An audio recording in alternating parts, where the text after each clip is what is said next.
Bonjour à tous et bienvenue dans cette masterclass sur le thème comment s'implanter à l'étranger en toute sérénité. Je dirais tout un programme pour rester zen.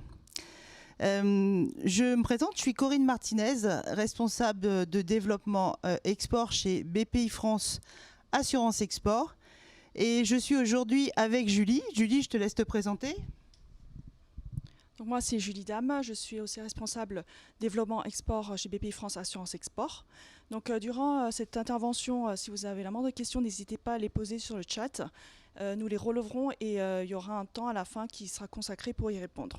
Merci pour votre participation. Bien alors, attaquons le sujet. Donc chaque année, nous accompagnons de nombreuses entreprises dans leur développement à l'international. Et aujourd'hui, fort de cette expérience, de cet accompagnement, nous allons partager avec vous un constat, un besoin, voire une nécessité pour certaines entreprises en fonction de leur maturité et de leur projet. Et bien que durant le développement de l'international d'une entreprise, se pose l'étape du renforcement de sa présence dans les pays cibles. Il est parfois nécessaire, voire obligatoire pour certaines entreprises pour pouvoir commercialiser sur certains marchés, d'assurer une présence locale, mais on y reviendra. Et le choix de la structure peut prendre différentes formes. On a bien sûr ce qu'on appelle le bureau de représentation. Il permet la prise de contact sur place avec les différents interlocuteurs, les clients, voire des fournisseurs pour répondre aux besoins des produits qui vont être commercialisés sur ce pays. Il pourra faire le travail de communication, ce bureau de représentation. En revanche, cette forme de présence ne permet pas d'exercer une activité commerciale.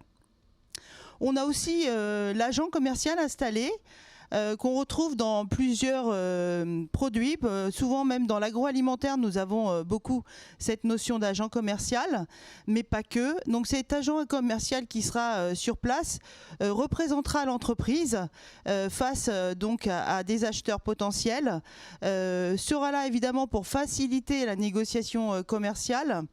C'est une solution qui permet à moindre coût d'avoir une représentation locale et peut constituer une première étape, voire parfois la seule étape en fonction de l'avancée du projet pour une entreprise.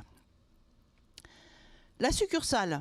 Eh bien, la succursale de l'établissement français, puisque là on est bien en accompagnement d'entreprises françaises, sera un établissement secondaire de l'entreprise installé dans le pays ciblé. Cela permet d'avoir une équipe structurée pour faciliter l'extension géographique, ainsi que la gestion de la relation avec la clientèle locale. Là aussi, parfois, on ne peut pas faire autrement, je le répéterai plusieurs fois, que d'avoir une présence locale. Et puis, en une ligne, la filiale commerciale. Dans un contexte soit de création de la filiale, soit dans un contexte de croissance externe. Alors la filiale commerciale, on va en parler tout au long de cette masterclass. On va le développer. Sur beaucoup d'entreprises que nous rencontrons, c'est une finalité aussi en fonction du développement qu'elle a sur l'international. On peut rencontrer des entreprises qui ont pu par exemple commencer à exporter sur un pays, puis avoir un bureau de représentation, travailler avec un agent commercial et puis se poser la question de la structure d'accompagnement dans le pays qui devient nécessaire de par les attentes des acheteurs. Donc la filiale commerciale ne viendra peut-être pas tout de suite ou sera tout de suite positionnée dans le cas d'un marché où la vente dans un pays étranger est juste une logique dans le développement de l'entreprise, les produits étant nécessairement liés à un développement international, donc à une exportation. Les bonnes raisons de s'implanter. Parce qu'en fait, il faut peut-être commencer par là. Pourquoi s'implanter ? Pour pénétrer de nouveaux marchés. C'est vrai que c'est quand même plus simple lorsqu'on a une adresse dans le pays dans lequel on souhaite s'implanter, d'avoir un écho et des relations avec les acheteurs. Étendre ses activités Et les gammes de produits et services, acquérir de nouvelles ressources, compétences et technologies. On peut imaginer derrière ça vendre un produit et puis en croissance externe trouver une entreprise qui va compléter sa gamme de produits. En complétant sa gamme de produits, bien sûr, il aura aussi un accès au marché local, mais pas uniquement au marché local. On peut imaginer que cette croissance externe pourra tout à fait permettre de répondre à un marché international, bien au-delà du pays où l'entreprise pourra être installée.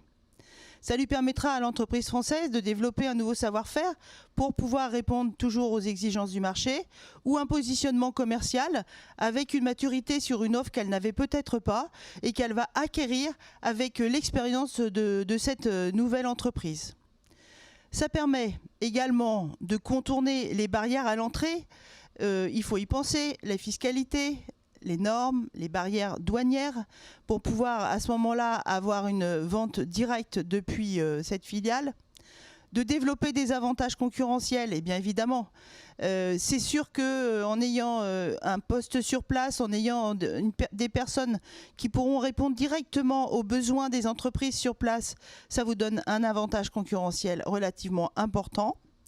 Ça sécurise les approvisionnements et les débouchés, puisqu'en fait les personnes qui seront sur place connaîtront très bien le marché. Et ça rationalise et mutualise les coûts. Évidemment, vous voyez bien le gain de temps pour vendre sur certains pays lorsque vous êtes déjà implanté et que vous n'avez pas à faire des allers-retours, quand vous aurez du personnel sur place qui pourra répondre même sur des questions techniques, parce qu'on peut imaginer qu'il y a une filiale qui va commercialiser votre offre, mais bien sûr, il peut y avoir également des besoins de relations avec l'entreprise pour assurer un suivi technique simplement. Et puis donc un gain de temps, mais oui bien sûr, vous y êtes déjà et donc ça ira plus vite. On n'oubliera pas bien sûr de gérer le risque de change avec sa filiale. Alors on va reparler de la filiale parce que finalement c'est ce qu'on retrouve assez souvent dans la logique de développement d'une entreprise à l'international. Comme je l'ai dit tout à l'heure, même si elle a commencé par ouvrir un bureau ou essayer de prendre des contacts, essayer de voir comment ça allait se passer, à un moment, la filiale devient une évidence en fonction du développement de l'entreprise. La filiale, donc ses avantages, c'est une structure qui possède la nationalité du pays d'implantation. Elle jouit d'un statut juridique indépendant à l'entreprise française, donc qui sera sur le territoire français. Le bénéfice de la nationalité du pays où sera implantée la filiale présente un double avantage. Elle est considérée comme résidente du pays d'implantation. La filiale pourra prétendre aux mêmes avantages que des entreprises locales. Donc on pense à la fiscalité, peut-être une politique d'aide aux entreprises. Elle sera dotée d'une forme juridique en vigueur dans le pays d'implantation et ça facilitera grandement sa pénétration sur le marché local. Mais ça, on vient de le dire, mais on le redit encore dans les négociations commerciales, dans la formation de partenariats. La filiale pourra employer du personnel local également, qui aura la connaissance du pays, la connaissance de la langue du pays aussi, qui peut être parfois un frein. Et on voit bien qu'à ce moment-là, ça prend tout son sens pour pouvoir continuer son développement international. Bon, on va parler un petit peu de ce qu'implique la mise en place d'une filiale. Évidemment, on a une notion de risque et quand on dit de risque, ce sont des points d'attention sur lesquels on aimerait attirer votre attention, mais bien sûr sur lesquels on va vous apporter également une partie de solution. Parce qu'on ne va pas vous laisser avec des risques sans trouver quelque part un soutien pour vous faciliter la mise en place de cette filiale. Donc la filiale implique un investissement plus conséquent. On ne parlera pas là que de coûts, on parlera aussi de temps, de moyens humains, de connaissances, de savoir-faire. Et puis il faudra aussi la faire vivre, cette filiale, par la suite. Donc la filiale implique un investissement plus conséquent en coût fixe d'implantation élevé. Donc c'est vrai que contrairement à un simple bureau qui peut être même basé parfois dans d'autres entreprises, vous allez avoir à supporter des frais fixes d'implantation plus élevés. On n'en parlera pas ici, mais il existe des solutions également pour pallier aux coûts fixes d'implantation et essayer de ne pas les supporter en totalité. On va parler de formalités de création de la filiale. Alors, les formalités, pour assister à pas mal d'ateliers sur le développement international, ça peut prendre du temps. Donc là, c'est pareil, il faut l'envisager. Il faut voir combien de temps va prendre le temps de la création de filiale, de son immatriculation, même si on parle d'immatriculation sur le territoire français, ce n'est pas tout à fait le nom qui est utilisé parfois sur certains pays. Et puis, il va vous falloir un capital minimum et les établissements des actes. À ce stade, ce que je trouve peut-être important, même si on va en reparler plus tard, de vous préciser, c'est que vous n'êtes pas tout seul pour monter ces filiales.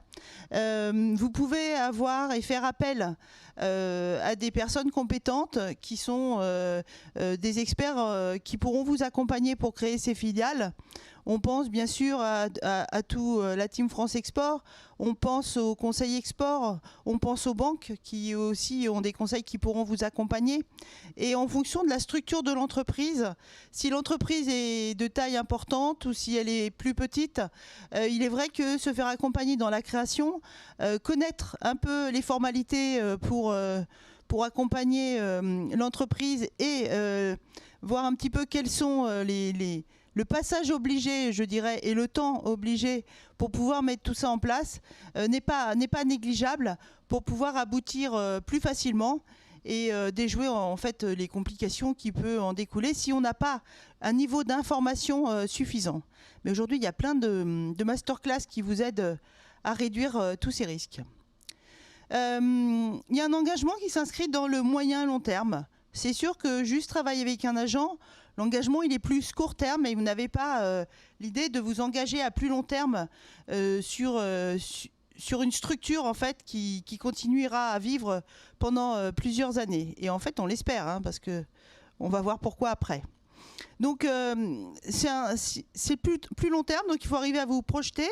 Et donc, évidemment, ça génère un peu plus de risques avec une exposition à des changements possibles sur le pays, d'ordre politique ou économique, voire, écoutez, comme on l'a vu ces derniers mois, encore pour des raisons sanitaires encore un peu plus compliquées. Mais c'est vrai qu'aujourd'hui, on n'a pas de barrière pour pouvoir créer ces filiales. Il faut juste bien connaître ce qu'on est en train de faire et en mesurer les risques et essayer de les atténuer. Il va falloir se mettre en conformité avec la législation locale, la comptabilité, la fiscalité, le droit du travail. Le droit du travail est important lorsqu'on se retrouve sur le développement d'une filiale à l'étranger. La réglementation sur les investissements étrangers. Est-ce que je peux avoir une filiale majoritaire? Est-ce que je peux être majoritaire dans ma filiale? Est-ce que le pays demande que la filiale reste majoritaire par un actionnaire local? Voilà, il y a des pays où la réglementation est connue. Hein, vous pouvez tout à fait retrouver ces informations. Mais c'est vrai qu'il faut en tenir compte. Et puis en appliquant les normes du pays d'implantation, ça veut dire aussi que lorsque vous allez avoir des contrôles financiers à faire d'une filiale, c'est peut-être plus complexe que ce que vous connaissez sur le sol français. Mais rassurez-vous, toutes les entreprises que nous rencontrons qui ont créé des filiales et qui fonctionnent très bien, se retrouvent tout à fait à l'aise sur ce sujet à partir du moment où elles ont été accompagnées et maîtrisent aussi bien la fiscalité de leur filiale aux États-Unis que la fiscalité de leur société basée en France.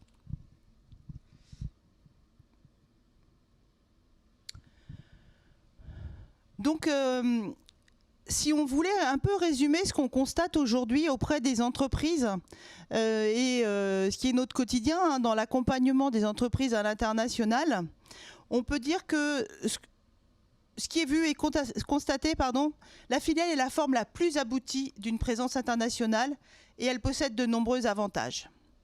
Toutefois, il faut se projeter sur un coût qui peut être un peu plus élevé bien sûr qu'un simple bureau commercial, et se projeter sur du moyen à long terme. D'ailleurs, on espère du long terme, parce que plus la filiale va durer, mieux la stabilité de l'entreprise sera assurée. Mais donc cette plus grande prise de risque, il faut en tenir compte lorsqu'on décide de créer ce dispositif. Pour pouvoir vous accompagner et pour ne pas avoir supporté l'intégralité des risques, et là quand on parle de risque, on parle en fait d'échec commercial de cette filiale, on a une solution d'accompagnement chez BPI France. Alors on parle aussi d'accompagnement bancaire, parce que la création de cette filiale peut passer par des besoins de fonds qui seront mis en place par une banque, et dans ces cas-là, on pourra accompagner également la banque sur ce prêt. Cette possibilité s'appelle la garantie de projet à l'international. Et là, vous restez avec nous, parce que juste après, Julie nous dira 2 mots des nouveautés et l'ouverture qui vient de se faire sur cette garantie de projet à l'international, qui me semble assez extraordinaire. Voilà, donc la garantie de projet à l'international, elle permet de garantir vos apports en fonds propres pour la création ou le rachat d'une filiale à l'étranger, ou pour le développement d'une filiale étrangère existante. Elle couvre la société mère, donc la société qui sera basée en France, du risque économique lié à un projet d'implantation. Donc le risque économique, c'est le risque commercial que ça ne fonctionne pas à hauteur des moyens nécessaires pour pouvoir perdurer. On dit qu'elle est délégable aux banques. Donc là, je reviens sur ce que je viens de dire. Si une banque, et s'il y a des banquiers qui nous écoutent, si une banque a mis un prêt pour soutenir le développement de cette structure, à ce moment-là, la banque peut bénéficier de la garantie qu'on met en place pour l'entreprise. En quelques mots, la garantie de projet international, PME et ETI françaises, actionnariat majoritairement européen, tout pays, bon, sauf certains pays qui sont exclus des dispositifs de sécurité financière. On va bien couvrir le risque de défaillance économique de votre filiale à l'étranger, c'est-à-dire la liquidation judiciaire, ce qu'on ne souhaite pas, mais bon, comme ça, on l'a pris, ça vous libère. L'arrêt volontaire de l'activité économique, parce que ça ne fonctionne pas, parce que c'est un échec, malheureusement, mais du coup, vous n'allez pas avoir à supporter toutes les sommes investies. Et la cession de titres. La durée pendant laquelle on va accepter de vous accompagner, entre 3 et 7 ans. Qu'est-ce qu'on prend comme apport garanti? Bien, on le répète, les achats ou souscriptions d'achats ou de titres convertibles en actions, les prêts participatifs, les avances d'actionnaires compte courant bloqués sur plus de 3 ans. La couverture ira jusqu'à 50% des apports en fonds propres, et on a un plafond d'encours de risque de 1,5 million d'euros par opération. On a une commission qui va de 0,50 à 2% l'an en fonction du pays concerné par la création de la filiale. Et on répète, délégation aux banques qui financent les apports. Alors le dépôt, écoutez, le dépôt c'est en ligne, hein, comme beaucoup d'offres que propose BPI France sur la partie internationale et sur la partie nationale. Maintenant, si vous avez besoin d'avoir recours à plus d'informations, sachez qu'on a tout un réseau sur le national qui est en capacité bien sûr de vous aider et de construire avec vous le dépôt en ligne. Et puis bien sûr, vous avez également notre site internet qui vous permet d'avoir les liens pour pouvoir poser des questions. Voilà, moi j'ai un peu fini cette partie-là, j'espère qu'il y a des questions. Moi j'en ai en tout cas à poser à Julie qui est une experte incollable sur la garantie de projet à l'international. Mais avant de prendre vos questions, je voudrais que Julie nous donne une information sur l'actualité.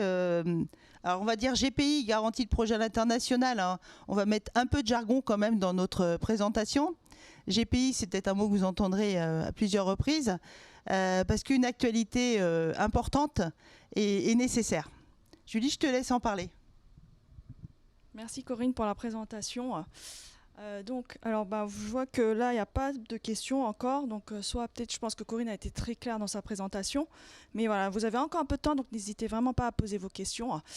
Donc, concernant la GPI, en fait, donc, pour les entreprises qui la connaissent déjà, vous savez sans doute que voilà, ce dispositif était jusqu'alors ouvert à tout pays, sauf l'Europe. Donc, sachez que depuis cet été, en fait, cet dispositif a été étendu et nous accompagnons aussi les implantations qui se font en Europe. Donc voilà, si vous avez des projets d'implantation en Europe, n'hésitez vraiment pas à contacter nos équipes dans votre région ou, comme dit Corinne, vous pouvez aussi faire votre demande en ligne sur le site de BPI France. Voilà, donc du coup, on va vous laisser peut-être encore un petit peu de temps pour formuler vos questions. Et sinon, voilà, nous on restons quand même, nos équipes restent à votre disposition si vous avez la moindre question par ailleurs, bien entendu. Alors moi, Julie, j'ai une question. Parce qu'on m'a dit que tu répondais à tout. On travaille ensemble, mais bon, on n'a pas encore la maturité pour former une structure à l'étranger toutes les deux. Alors du coup, c'est justement cette garantie de projet à l'international, elle s'adresse à des entreprises qui ont quelle maturité il faut quoi 5 ans, 5 bilans, il faut des choses très très formalisées. À partir de quand nous acceptons de regarder une demande d'accompagnement sur un sujet quand même, moi j'ai découvert la GPI après toi, on va dire, en tout cas dans cette forme actuelle, et je trouve incroyable qu'on arrive à reprendre les risques commerciaux d'une entreprise lorsqu'une entreprise française essaye de s'implanter à l'étranger. Donc Julie, qu'est-ce qu'il faut pour pouvoir étudier un dossier au départ ? Alors, donc effectivement, c'est une solution quand même assez unique sur le marché de couvrir le risque d'implantation à l'étranger. Sachez que donc les entreprises, donc cette offre en fait s'adresse aux entreprises, donc aux PME et ETI françaises, mais il faut juste donc pour pouvoir étudier votre demande d'avoir au moins, on vous demande voilà un bilan d'au moins 12 mois. Pour pouvoir déposer votre demande. Et sachez que donc on participe à tout secteur d'activité et il faut que l'entreprise française ait bien entendu une activité économique en France qui soit donc pouvoir exportable, enfin internationalisée pour l'implanter à l'étranger. Voilà.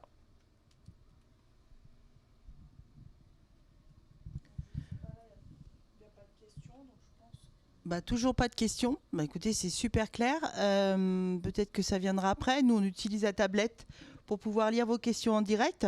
C'est qu'apparemment, vous n'en avez pas ou vous ne souhaitez pas les poser, en tout cas, sur ce chat. Alors, du coup, on va vous remercier. On va vous remercier pour votre attention. On reste, bien sûr, BPI France reste à votre disposition. On sera heureux de vous accompagner sur vos projets. On l'a dit ce matin dans une masterclass précédente, le coût d'une structure peut rentrer dans une assurance prospection. On peut reprendre les frais de fonctionnement d'une structure. Donc ça aussi, c'est quand même intéressant pour vous lorsque vous souhaitez à ce moment-là exporter, et non pas forcément vous développer à l'international, mais exporter, d'avoir une représentation locale. Et puis si vous avez déjà créé vos filiales, il faut nous contacter parce qu'on peut regarder où on en est. C'est pas uniquement sur un projet, c'est aussi sur une structure qui peut être créée. Et l'ouverture sur l'Europe, franchement, sur ce genre de soutien, je l'imaginais pas. Donc il faut vraiment en profiter et pouvoir à ce moment-là se permettre peut-être d'y aller. On rouvre les frontières et ça semble intéressant d'être accompagné. Peut-être qu'aujourd'hui on peut se dire super, on rouvre, on y va, ou peut-être qu'on peut se dire aussi je suis peut-être un peu plus en risque qu'avant. Bon, alors on a des questions qui arrivent. Alors je vais te repasser le micro, Julie. Alors, donc, concernant les entreprises 100% digitales, avez-vous des recommandations ? Donc, merci pour votre question, Flavio Boni. Donc, pour tout ce qui est digital, après, l'implantation, c'est vrai que le digital, moi, je suis déjà un peu peut-être moins à l'aise sur le sujet. Je ne sais pas toi si Corinne, au niveau d'une filiale, voilà, en fait il faut juste que l'entreprise soit, je pense, qu'il y ait une certaine quand même maturité déjà sur le projet en France pour pouvoir s'implanter que tout de même à l'étranger. Donc à voir si que ce ne soit pas vraiment forcément une question de que ce soit 100% digital ou pas. C'est vraiment par rapport à votre projet si il est assez mature quand même pour pouvoir s'implanter à l'étranger et même déjà au niveau de l'entreprise aujourd'hui, l'entreprise française sur sa solidité financière aussi. Donc Akram Denkir, donc bonjour, donc y a-t-il un chiffre d'affaires minimum? Alors il faut effectivement respecter, comme je disais, en fait l'offre s'adresse en fait aux PME et ETI françaises, donc il faut quand même respecter le seuil de chiffre d'affaires au moins d'une PME qui est de 50 millions de chiffre d'affaires, donc maximum. Ou alors voilà un total bilan de 43 millions. Oui, sinon, on veut juste être sûr que l'entreprise française a un produit commercialisable sur le sol, enfin commercialisable, et donc avoir fait la preuve de la vente. Donc, ne pas être simplement en période d'innovation, en fait, et ne pas avoir encore fait la preuve de la commercialisation.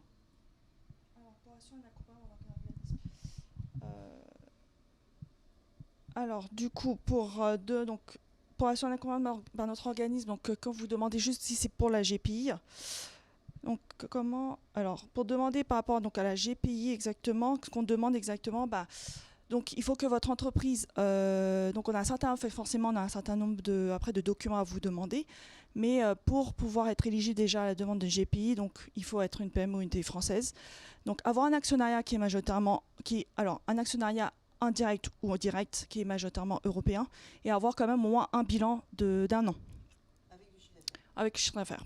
Voilà. Donc là, c'est les bases requises déjà au moins pour déposer votre demande. Mais après, effectivement, on va étudier en profondeur votre dossier une fois qu'on aura les documents qui vont avec. Mais n'hésitez pas à vous rapprocher de notre équipe en région pour vraiment avoir tout l'accompagnement même pour déposer votre demande et les documents qui sont requis. Alors, comment obtenir un numéro de TVA intracommunautaire local sans filiale ?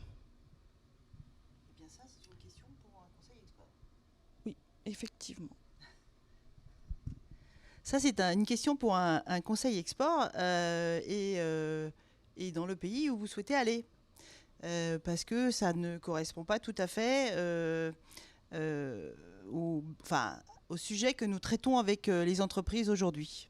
Donc, je pense qu'il y a aujourd'hui assez d'acteurs qui pourront vous aider dans le développement international et en fonction des pays, parce que pour l'avoir encore entendu récemment sur un développement US, là on parle même plus seulement du pays mais bien des régions, donc ça dépendra vraiment du pays et de l'endroit où vous souhaitez vous installer. Ensuite, donc William Lenot. Couvrez-vous aussi la Suisse? Donc oui, bien entendu, on couvre la Suisse, on couvre l'Europe de manière générale, donc pas que l'Union européenne, mais aussi tous les pays donc, de l'association européenne de libre-échange dont fait partie la Suisse. Donc bien entendu, oui, on couvre la Suisse. Donc depuis récemment, effectivement, depuis seulement fin juillet, là, donc que l'offre effectivement concerne aussi la Suisse. Donc si vous avez un projet, Monsieur Lenot, donc n'hésitez pas à vous rapprocher de nos équipes.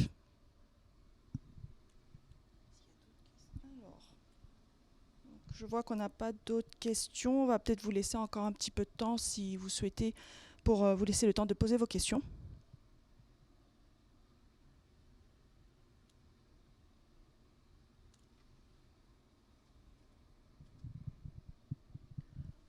Le temps que vous posiez peut-être des questions complémentaires, ce qu'on peut dire, c'est que dans les mois qui viennent, vous allez beaucoup entendre parler de ces garanties de projet à l'international, parce que le point ouverture Europe a été très très attendu. Et donc toujours, je ne sais pas s'il y a des partenaires bancaires derrière, parce qu'on ne voit pas en fait les personnes qui sont connectées, mais c'est vrai que c'est un point d'intérêt pour eux, et les premières interventions faites sur le sujet auprès des partenaires bancaires ont suscité en fait beaucoup de questions sur ce point, des entreprises qui précédemment avaient souhaité pouvoir bénéficier donc de cette garantie de projet à l'international et qui n'avaient pas pu puisque leur développement était sur l'Europe. C'est vrai que l'Europe, une évidence pour certaines entreprises, la proximité parfois permet une première étape avant de partir sur un développement un peu plus lointain. Julie, est-ce qu'on a d'autres questions? Très bien. Donc, écoutez, merci pour votre attention. J'espère qu'on a été clair. En tout cas, qu'on vous a donné l'envie d'aller un peu plus loin, de savoir comment on pouvait vous accompagner sur ce point. Il y a eu beaucoup de masterclass qui ont traité différents sujets. Elles seront en ligne, si j'ai bien compris. Donc, vous aurez l'occasion d'y revenir. Et n'hésitez pas à vous faire accompagner par un acteur local ou une entreprise française qui fait de l'accompagnement, qui connaît très bien le pays où vous souhaitez vous implanter. Vous irez certainement plus vite. Vous gagnerez du temps. On va dire pour une entreprise, vous gagnerez de l'argent derrière. Et écoutez, on sera à vos côtés pour essayer de reprendre un petit peu tout ce qui est risque, puisqu'on parle là de risque de non commercialisation ou d'échec commercial. J'aime toujours pas le mot échec, il va falloir que je trouve autre chose, hein, c'est pas possible. Ou d'échec commercial pour une filiale qui va essayer de vendre vos offres, vos services, ou pour une structure d'achat en croissance externe. Voilà. Merci beaucoup. Merci à vous pour votre participation et de votre attention. Donc voilà, on reste à votre disposition. Merci à tous et très bonne journée à BIG.